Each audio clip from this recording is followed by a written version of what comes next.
monde ne va plus tourner bien rond. Pendant plus d'un mois, tous les regards seront braqués vers l'Ovalie et sa Coupe du Monde de rugby à 15 organisée en France. Oh putain, c'est génial! Ah, c'est que de l'amour! Du 8 septembre au 28 octobre, le pays vibrera au rythme des 48 matchs et des 20 meilleures nations du monde qui, toutes, rêvent de soulever le prestigieux trophée Webb Ellis. C'est le cas du 15 de France qui jouera donc la compétition à domicile. Une aubaine pour deux gloires du CSBJ Rugby et de l'équipe de France, Julien Bonner, 3e ligne, 75 sélections entre 2004 et 2012, dont une finale de Coupe du Monde en 2011. C'est la plus haute compétition qu'on peut jouer en tant qu'international et défendre son pays sur une Coupe du Monde. C'est ce que tout sportif de haut niveau cherche, quoi. Je pense, en tout cas, vivre ces émotions-là. Donc, et qui plus est en France, nous en 2007, ouais, forcément, la jouer chez nous, c'était encore un peu plus fort, quoi. Ceux qui vont la jouer là, et ça en rejoueront certainement pas d'autres en France, quoi. Forcément, pouvoir jouer devant sa famille, c'est sûr que nous, quand on a joué en Nouvelle-Zélande, bon, c'est plus compliqué de faire venir les proches. Là, voilà, il y a tous les ingrédients, je dirais, pour qu'on réussisse. Alors, des ambiances de folie, les stades sont déjà pleins. Il y a tout pour que la fête, elle soit belle. Maintenant, la fête, elle est toujours belle quand le résultat est positif sur le terrain. Et Pascal Papé, 2e ligne, 65 sélections entre 2004 et 2015, lui aussi finaliste de cette même finale de Coupe du Monde disputée en Nouvelle-Zélande. Faire une Coupe du Monde dans son pays, c'est rare déjà, et quand on fait partie d'une génération qui peut le faire, il faut en profiter. La Coupe du Monde, c'est sûr que ça n'a rien à voir avec le reste, parce que déjà c'est tous les 4 ans, et que en plus voilà, on se prépare pour cet objectif vraiment tout le temps. C'est des périodes qui sont très longues, puisqu'en général avec la préparation, c'est souvent 3 à 4 mois où on fait beaucoup de concessions par rapport aux familles et tout ça. Donc dans tout ça, c'est des aventures humaines qui sont très fortes. Nous en 2011, on a vécu vraiment une super aventure où on a vécu un ascenseur émotionnel. Et puis le pays où son sport tourne vraiment autour de la compétition pendant un mois et demi, quoi. Donc c'est vraiment c'est des moments particuliers.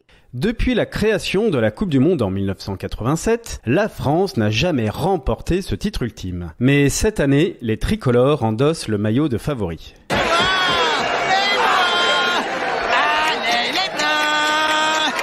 Bravo! Voilà un jeu intelligent!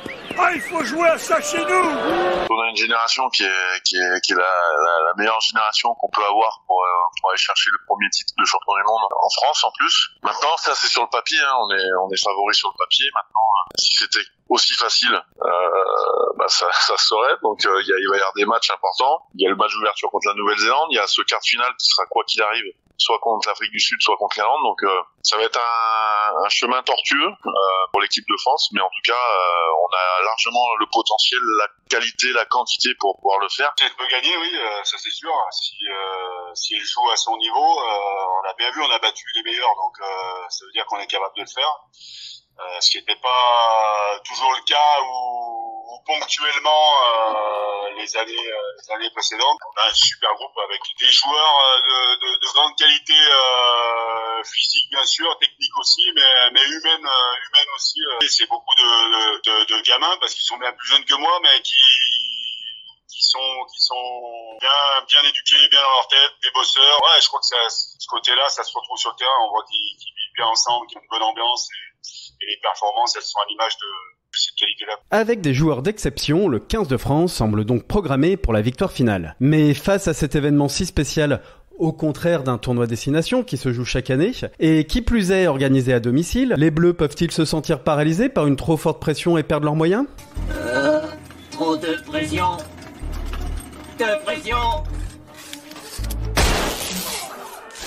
Autant en 2007, je n'avais pas forcément trop ressenti. Après, on était un petit peu aussi dans notre bulle et peut-être pas trop non plus en contact avec les supporters, mais là, je pense que ça va être complètement différent cette année. Il y a l'équipe de France, pour moi, elle est favorite. C'était pas le cas du tout, nous, en 2007. Voilà, il y a une très, très grosse attente autour de l'équipe de France. Et je pense que la pression va être d'autant plus importante par rapport à ça. Il faudra surtout être constant sur les matchs et puis être pragmatique, c'est-à-dire marquer quand on a l'occasion de le faire. La Coupe du Monde, des matchs de haut niveau, ça se joue sur le détail, et le détail, il faut qu'il soit de notre côté. C'est le petit détail et c'est le mental qui fait la différence sur ces matchs-là. Le niveau, il est beaucoup plus hétérogène. Dans une poule, on a en général, il y a une ou deux grosses équipes et après deux équipes qui sont plutôt faibles. Il faut être, pour moi, faut être vraiment plus consistant dans la longueur de la compétition que le tournoi. C'est des affiches qu'on connaît depuis toujours. C'est toujours les mêmes. Pays de Galles, Angleterre, l'Irlande. Enfin, on sait à quoi s'attendre. Là, la Coupe du Monde, c'est toujours différent parce que c'est pas les mêmes équipes que tu joues d'ordinaire, et puis tout le monde est quand même prêt parce que tout le monde a préparé la Coupe du Monde. On est dans une compétition où même les petites nations elles sont présentes, du fil à retordre aussi. Puis après il y a une chose qui est différente par rapport au tournoi, c'est que si tu te manques, tu sors de la Coupe du Monde, c'est tout. Alors qu'au tournoi, tu fais un mauvais match d'entrée, tu sais que derrière t'en as 4, tu te trouves au milieu de saison, au milieu du tournoi, tu sais que derrière tu peux te rattraper. Enfin, c'est différent. C'est pas la même pression. Faut pas qu'ils se mettent de pression négative. Au contraire, faut la transformer, cette pression, en positive. Capozzo! Padovani! La meta dell'Italia! La meta dell'Italia! Lors de la phase de poule, la France croisera sur sa route la Squadra Azzurra, qui a choisi Bourgoin-Jallieu comme camp de base pendant toute la durée de leur parcours dans la compétition. Si elle voit émerger de jeunes prodiges comme Ange Capozzo, natif de l'Isère, Pascal Papé et Julien Bonner ne voient pas la sélection italienne accrocher son premier quart de finale de son histoire. En étant objectif, elle pourra pas sortir de la poule, ou alors c'est qu'elle bat la France ou la Nouvelle-Zélande. C'est une équipe qui est en pleine progression, qui a un sélectionneur qui a amené beaucoup de prises d'initiative et de jeux d'attaque dans leur équipe. Maintenant, des fois, je les trouve un peu déstructurés, notamment sur les sorties de camp, mais c'est une équipe qui est en pleine progression et et surtout, c'est une équipe qui est en train de construire une nouvelle génération, et c'est ça qui est intéressant. En plus, ils ont une équipe d'Italie de moins de 20 ans qui est assez sympa.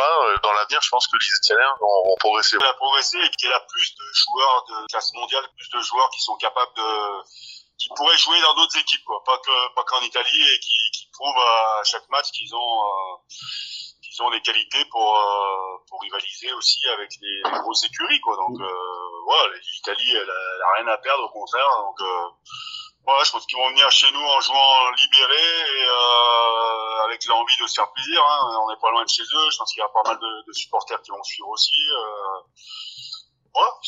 C'est une équipe qui progresse et qui a un bon groupe de jeunes aussi qui est peut-être pas encore à maturité, mais qui avance progressivement. Depuis l'arrêt de leur carrière, le rugby de haut niveau n'a pas cessé d'évoluer. Pour ces derniers, le rythme est devenu plus élevé et le jeu plus rapide, de quoi en prendre plein les yeux dans les semaines à venir.